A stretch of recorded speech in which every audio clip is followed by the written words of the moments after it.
Existe uma contradição que o essencialismo nomeia logo nas primeiras páginas e que eu, sinceramente, precisei parar para processar, que é a de estar sobrecarregado e subutilizado ao mesmo tempo.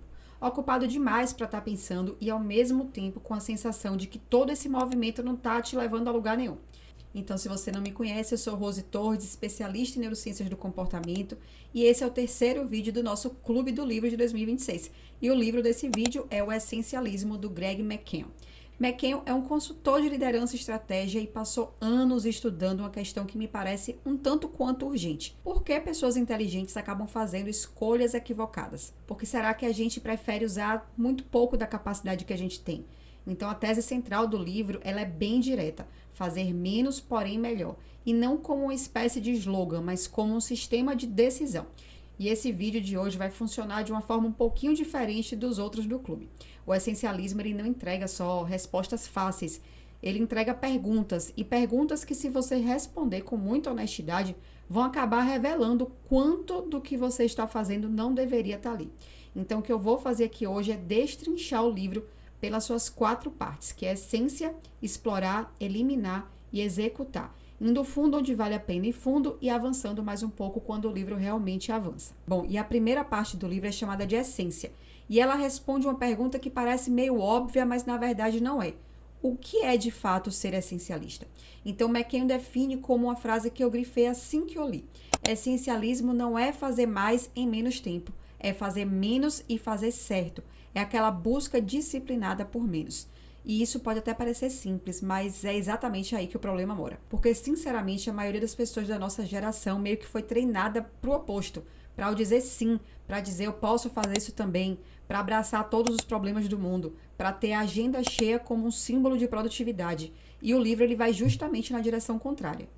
Então, a mente essencialista ela se apoia em 3 pilares. O primeiro é a escolha individual. Então, o não essencialista, que é a pessoa que não segue essa mentalidade, ele sempre pensa que ele tem que fazer isso. Enquanto o essencialista, ele pensa, eu escolho fazer isso. E olhando assim, realmente parece uma diferença muito boba, mas não é. Porque quando você troca o tenho que pelo escolho, você acaba recuperando o seu controle sobre o seu próprio tempo, que é uma coisa que a maioria de nós perdeu sem nem ao menos perceber. Bom, o segundo pilar é que McKeown chama de predominância do ruído. A ideia de que a maioria das atividades, compromissos ou projetos tem pouco valor real, que apenas algumas coisas ali realmente vão estar produzindo de fato algum impacto desproporcional, seja na sua vida pessoal, na sua vida corporativa, enfim, em alguma área da sua vida. E aí a gente lembra daquela premissa, né?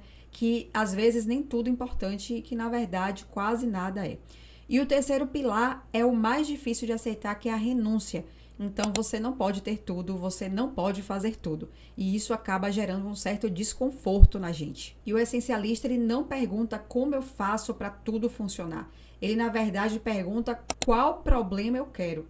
E isso é uma virada de perspectiva que é meio brutal, e realmente ela é, mas que faz muito sentido. E aqui entra uma coisa que o livro chama de paradoxo do sucesso, que é uma das ideias mais honestas que eu já li sobre carreira, e por isso eu resolvi trazer para cá. E funciona assim, você tem a clareza de propósito e isso vai acabar te levando ao sucesso. O sucesso vai te dar a reputação vai atrair, consequentemente, mais oportunidades. E mais oportunidades vão gerar dispersão. E a dispersão vai destruir exatamente a clareza que te tornou bem-sucedido. Então, existe um ponto em que seu próprio sucesso começa a trabalhar contra você. E a maioria das pessoas não percebem quando cruzou essa linha, porque ela é muito tênue. Então, é por isso que uma frase ficou muito marcada na minha cabeça. Se você não estabelecer prioridades, alguém fará isso por você.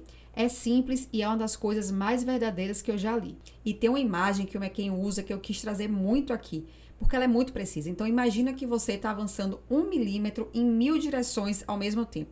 Isso, de fato, não é o essencialismo. Agora, imagina jogar toda essa energia em uma única direção.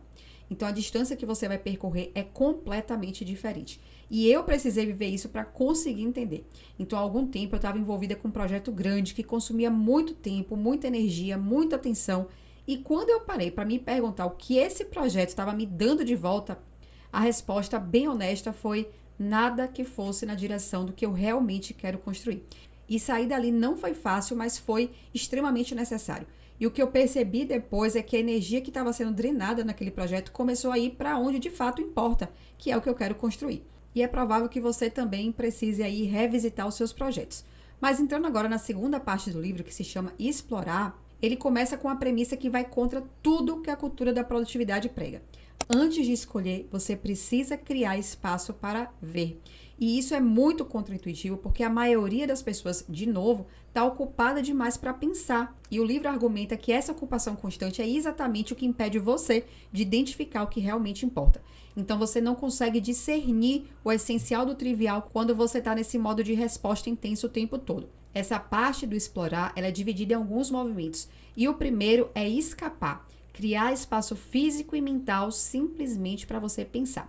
Então, McKeown descreve que alguns líderes reservam tempo no calendário, não para reuniões, não para entregar mais, mas simplesmente para pensar, para olhar o cenário com distância. E isso, gente, isso é uma baita de uma estratégia que todo mundo deveria utilizar. O segundo movimento é o olhar. E não apenas para o que está na sua frente, mas para o que está acontecendo de verdade. Aprender a desenvolver a capacidade de ver o que a maioria está perdendo porque está ocupada demais para perceber. E se você parar para pensar, isso vai te colocar na frente de muita gente. Bom, o outro movimento é o brincar. Então, o livro dedica um espaço ao brincar como uma ferramenta de exploração. A ideia de que criatividade e descoberta vão surgir quando sua mente não está ali sob a pressão de produzir o tempo todo. E isso é respaldado pela neurociência, mas esse é um assunto para outro vídeo. Bom, agora o ponto que eu quero destrinchar de verdade é o sono. Então o livro dedica um espaço ao sono que eu achei honesto e muito corajoso, porque, de novo, vai contra a narrativa que ainda circula no ambiente de alta performance, que é trabalhe enquanto eles dormem. E é aquele velho discurso de durmo 4 horas e sempre funciono bem. E para esse discurso, o McKeown chama isso pelo nome, essencialismo disfuncional. E aqui eu preciso realmente falar como especialista em neurociências do comportamento e não apenas como uma leitora. O que as pesquisas mostram é inequívoco. A privação de sono compromete o córtex pré-frontal, que é a área responsável pelo julgamento, pela tomada de decisão, pela capacidade de priorizar. Então, em outras palavras, quando você dorme pouco, você perde exatamente a ferramenta que o essencialismo, que essa mentalidade vai exigir de você. Então, você não consegue discernir o que realmente importa, você não consegue tomar boas decisões e, às vezes, o seu autocontrole também vai ficar prejudicado, tudo por conta dessa privação de sono. E McKeown coloca isso de forma direta. Nossa maior prioridade é proteger a capacidade de se priorizar. E você não protege essa capacidade abrindo mão do sono. Você simplesmente destrói ela. E tem uma pergunta do livro que eu vou te fazer, dentre tantas outras que eu quero deixar aqui. Analisando sua rotina da semana passada, você dormiu menos de 7 horas em algumas das noites? Você dormiu menos de 7 horas em noites seguidas? Você, por acaso, já se pegou dizendo com orgulho que consegue funcionar apenas com 4 ou 5 horas de sono? Se a resposta for sim, para qualquer uma dessas, você não está sendo produtivo. Você está sendo o não essencialista mais eficiente possível, fazendo muita coisa com muito menos capacidade de avaliar se qualquer uma delas vale a pena ou não. Bom, mas já entrando no último movimento do explorar, que é selecionar, McKeown propõe um critério bem rigoroso.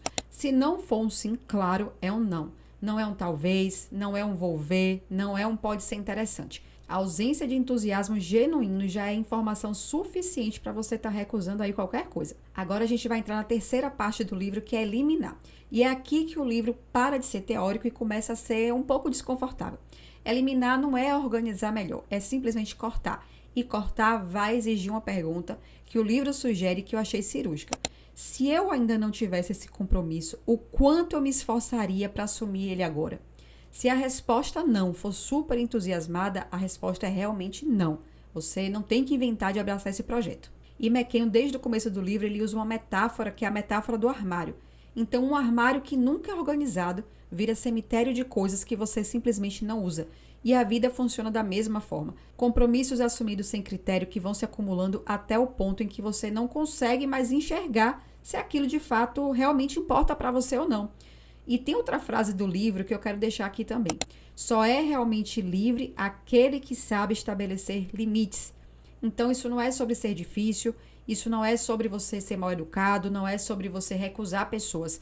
É sobre você ter clareza suficiente para saber que não pode entrar, porque aquilo vai ocupar o lugar do que realmente importa. Portanto, descomprometer-se é realmente um ato de coragem e a maioria de nós, infelizmente, foi treinada para fazer o contrário. Bom, e a quarta parte do livro, Executar, ela parte de uma premissa simples.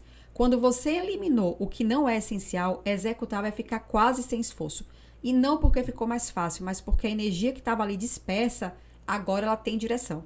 Então, McKeown fala em remover os obstáculos, criar realmente sistemas para estar ali avançando em progresso mínimo mais consistente. Então, a ideia central dessa parte do livro é que a execução não deveria ser uma batalha constante, ela deveria ser consequência natural de você ter escolhido certo. E antes de fechar, tem uma outra pergunta do livro que ficou comigo mais do que qualquer outra.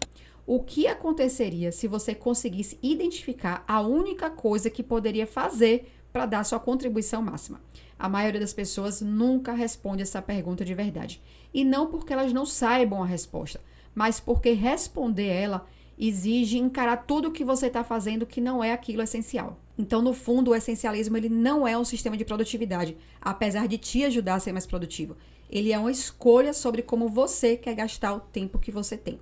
E essa escolha, ela feita ou não feita, vai definir o que você vai recordar no seu futuro. Então agora eu quero deixar com você mais uma pergunta, não do livro, dessa vez a pergunta é minha. O que você está fazendo agora que se você parar honestamente para avaliar, não deveria estar fazendo? Então deixa aqui nos comentários que eu quero ler. E se você ainda não entrou no nosso Clube do Livro, entra lá no meu Instagram, o arroba tá aqui na descrição do vídeo. Lá eu não só falo sobre livros, nem sobre o Clube do Livro, na verdade eu falo muito mais sobre neurociência, sobre comportamento, mas também a gente acaba compartilhando os livros que a gente está lendo durante esse ano.